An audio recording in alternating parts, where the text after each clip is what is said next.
So let's start talking about different types of narrative. So first of all, you have like the traditional narrative that most Hollywood films follow, most video games follow, most theater plays follow. So that's the traditional Greek Aristotelic linear approach, which pretty much has three main elements. So the most common type of narrative in the Western world is the linear one. The type of narrative also affects the way we create movies, films, and performing arts. This linear structure is called the Aristotelian one from a Greek philosopher.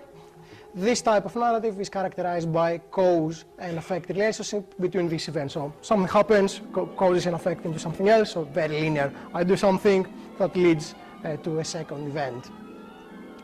This means that each event leads to the next in a logical and coherent manner, and there are no major digressions, blah, blah, blah. So, you know this narrative that's everywhere in Hollywood, the typical, I know, hero story that you meet the hero, something happens to the hero that changes his life, he fights to make a change again, and then, I know, he wins, he manages to do something. So that's a typical approach, and that's what we use in classical music. That's all over in Beethoven's music. When something happens into the cellist, then something happens into the brass, then something happens into the violin. So there's a linear kind of discussion between the different elements that exist in the composition. Now, let's talk about some video games. So, what are the scenarios in video games that we have fixed narratives? What is fixed in a video game in terms of the sound?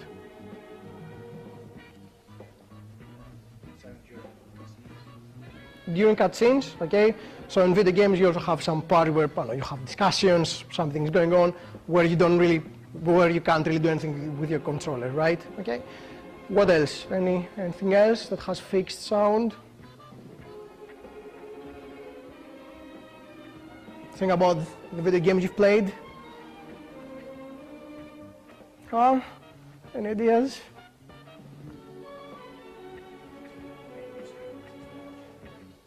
Menu screens, before the video game, before you play the video game, anything?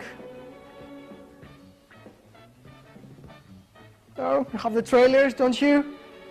So, apart from just scoring the different scenes of the different parts of the video game, you have fixed elements. So you have discussions that might take place, cutscenes, you have all the sounds that take place when you, I don't know, especially in the old time when you open the PlayStation, it used to make like a nice cool sound.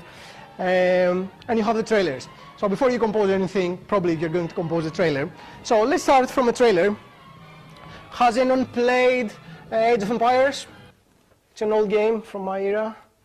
No one? So it's a cool strategy game. I think it's quite interesting that you don't know it, so you can have like real reactions. So let's have a listen and try and listen everything. And I want you to figure out what are the connections between the sound design and the composition. So try and listen every single sound that exists, even if it's sound design or composition.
in a Scottish army, and then once you have played the Scottish army, you can play anything else you want.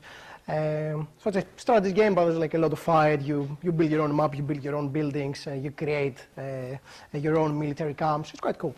So that's the game, and you got an idea of how the game looks like. So what are your thoughts about the very first sound that you get here? Is it a successful choice?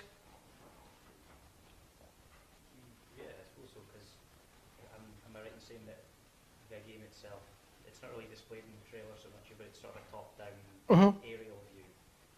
So I suppose this is trying to evoke the idea of like a tabletop sort of Dungeons and Dragons or something along that style of game where you're viewing it above. Any other thoughts about that? Come on, wake up. I know all of you just had lunch like me. I'm also a bit sleepy. Let's try and communicate a bit more.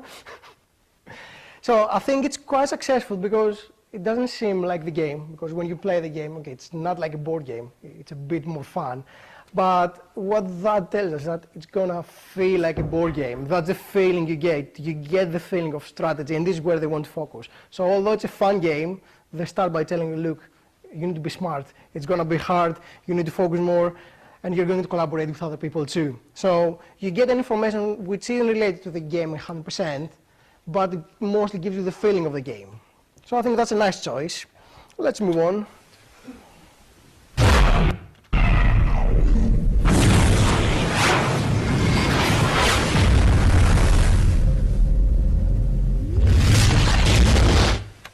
What about this one? Do you like the sound? What do you get from this sound? So this is from Microsoft games. Do we draw any information from this sound? Yes or no? Okay, so what kind of information do you get from the sound? Directional. Okay. Okay, so this sound is trying to sell a product, right? So it tries to sell the Microsoft games.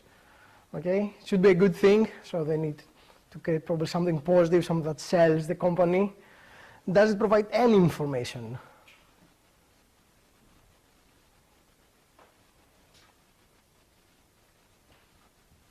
No? No ideas? Let me play that again. So every single choice that we make in terms of sound design or music needs to provide a certain amount of information, because we need to tell a story through our sound. So the first one told the story. It feels like a board game. This is what we're doing. That's a clear information.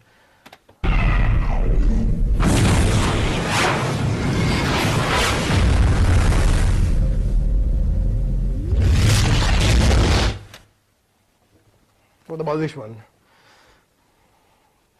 Yep. I guess it's like quite otherworldly, and it like goes from the board game to like, as much as it was a board game, like it's the real thing, and it kind of like sucks you in. It's quite like warped, like. So yes, I agree. I think it provides a new dimension. It tries to create something that seems more present. So it's going to be fun, it's going to be in your face, it's going to be something really vibrant. At the same time, I have the feeling that it kind of lacks information. So just a pow sound doesn't really tell me anything. I think it's not a full successful choice, but that's what we have. It's good to have materials to discuss. And that's the next one. NVIDIA. That's a horrible one. That's horrible, right? So I don't think it has like any level of imagination. Again, it doesn't provide any information. I don't even understand what is this company. I have no idea what are they doing. They give me zero information about what type of company is that, why I should like it, why it's there, no idea. So that's not a good choice. Or just using text to say something that you can already read. I can read it, I don't need to hear it too. So it's not a very good option. Okay.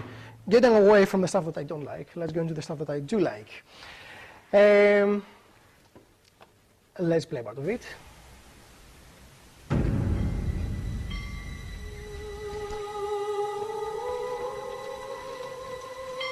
We start by something that seems a bit haunted. There's a level of curiosity, we don't really know what's going to come next.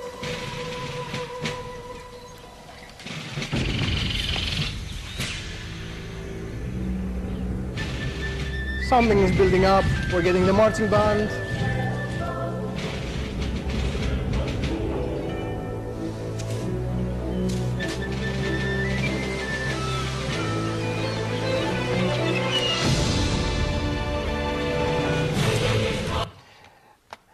Now, that's a very small detail, but I think it's quite clever. So we can hear the marching band. It has this kind of like snare sound. And the first sound design sound we get is this one, which has a very similar texture to the snare drums. And I think when I hear that, I'm like, that's music, that's sound design. It has rhythm, and then the rest of like the marching band comes along. So everything makes sense musically. So although that's sound design, that's composition. That's full-on composition. I think that's a very smart moment. So 2 steps, very smart choice. And happens all the time. So every sound design you get is full and musical. It's a very, very smart sound design.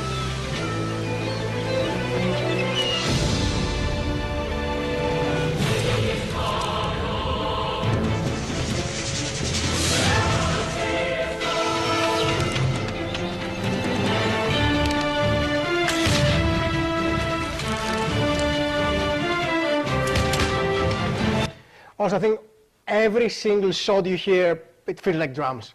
And everything is very, very musical. And especially towards the end, it feels like a classical orchestra playing Stravinsky and playing like weird rhythms and very loud 3/4. It's very smart. And this shot over there is very, very musical.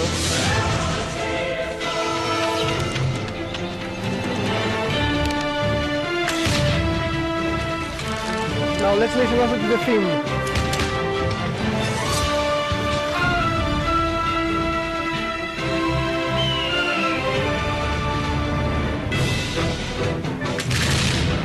They always feel a lot like drums, they have rhythm.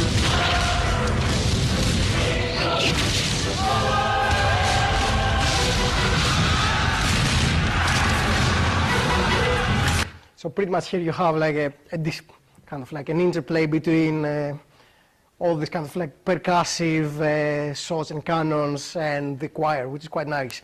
You get the canons, the choir replies, canons again, choir replies, very, very smart. Tell me about the theme. What's the first interval you hear?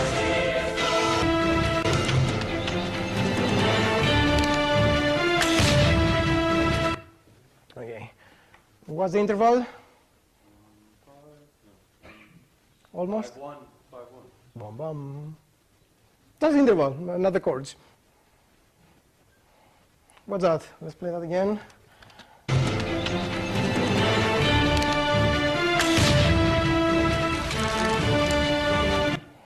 So what's that?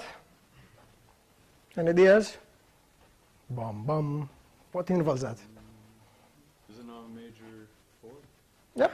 So you have a fourth. Where else do you have this major fourth? Any other famous soundtrack, something?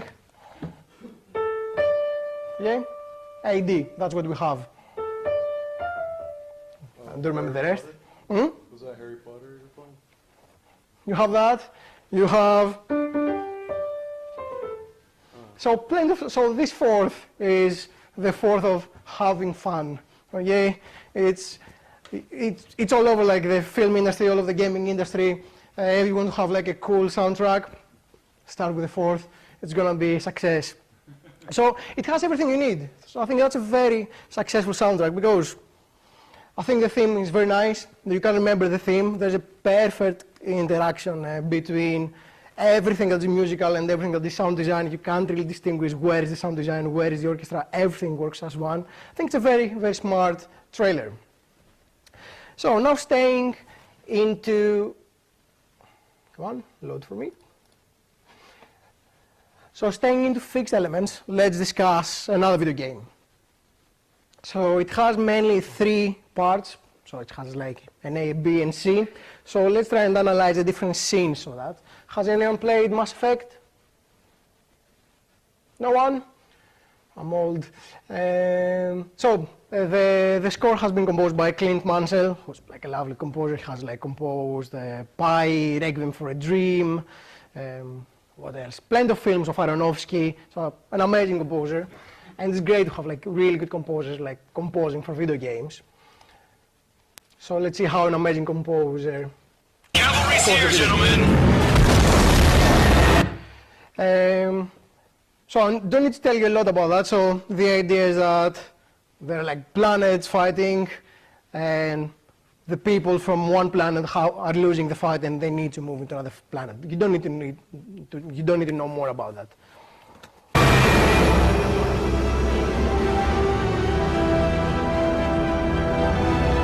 About time.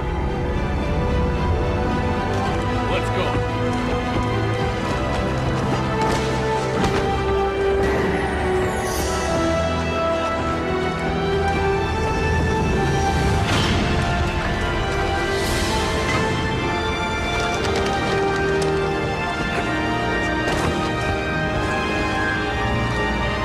Welcome back, Shepard. All right. So what's the feeling of the music? How do we feel? What's the emotion that we get? It's quite epic. So something related to war. Do we know if it's something positive or negative? It's suspenseful, Mm-hmm. perhaps? Kind of living in between. We're unsure exactly how to. I agree. So yeah, we don't really know how to feel about it. So we know there's a war, there's like a new soldier that just arrived. It's a fight, general epic. We have no idea how we should feel. I think that's important because we don't always need to reveal emotions. It's good to have like a level of uncertainty, not really understanding where you are emotionally. Shepard, come on. I'm not going. You saw those men back there. There's a million more like them, and they need a leader. We're in this fight together, Anderson. It's a fight we can't win, not without help. We need every species and all their ships to even have a chance at defeating the Reapers. Talk to the Council. Convince them to help us. What if they won't listen? Then make them listen. Now go! That's an order. I don't take orders from you anymore, remember? Consider yourself reinstated. Commander. You know what you have to do. I'll be back for you, and I'll bring every fleet I can. Good luck. You too, Shepard.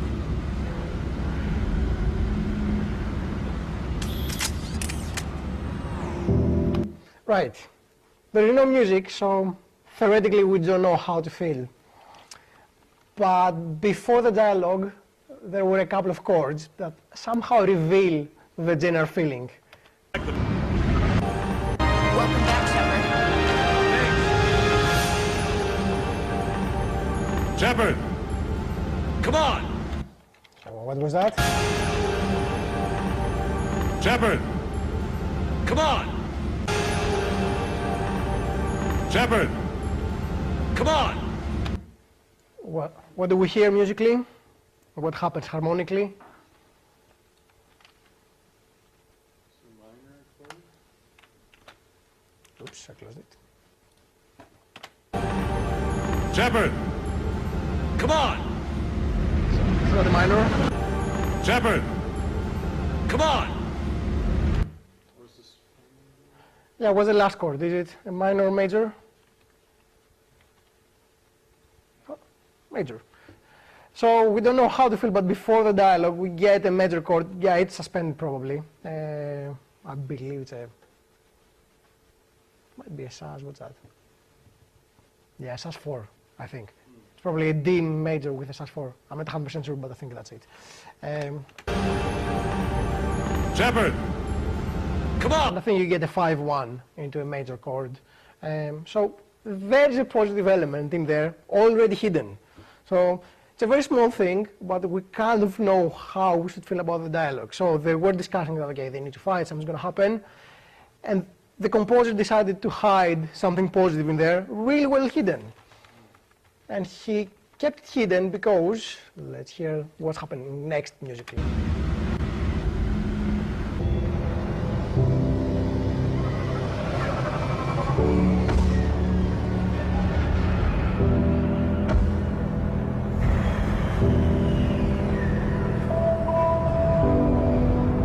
happy, sad.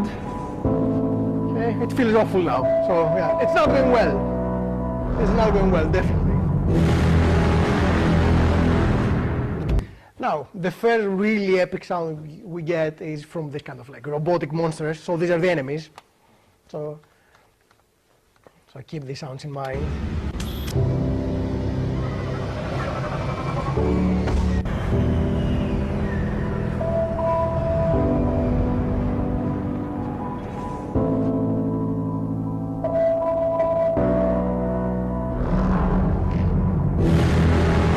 So that's not a good sound, definitely. Okay, these are the enemies.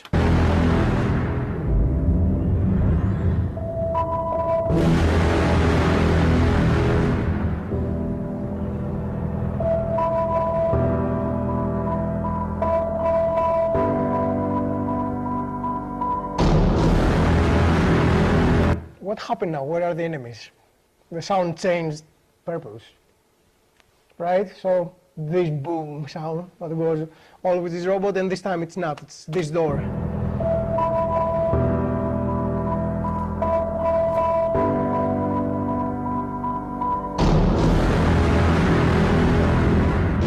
What happened here? So the same sound is doing a different thing. Any ideas? What do you see? It's the child, it's the dynamic between the sort of machines and the child, I think. It's related to the child, yes. You're close. So what's happening? So what's happening in the scene? These people are leaving the Earth, okay? The last thing you see is this child, and then boom. What do we learn from this sonic story? The child's being taken away for some reason. Everyone is being taken away. Everyone is leaving Earth, Everyone's leaving. including the child. Right. Yes. Yeah, so, some people stay there fighting, and the rest of them are leaving the Earth. Okay, that's the story. So why the sound that was describing the enemies now is describing, I don't know, this door closing? It's what's it called? Foreshadowing that perhaps the shuttle that's taking the child maybe has nefarious purposes as well. Kind of. So, I mean, the way that I read it is that you get this terrible sound, and the last thing and the last person you see leaving the Earth is the child. And then boom, the door closes, and now the sound that was describing the enemies is our sound. Right. So I think it kind of like brings this positive element that, look, we're leaving the Earth, but look, mate, we're having a child, we're gonna come back, we're gonna get a Mass Effect 4.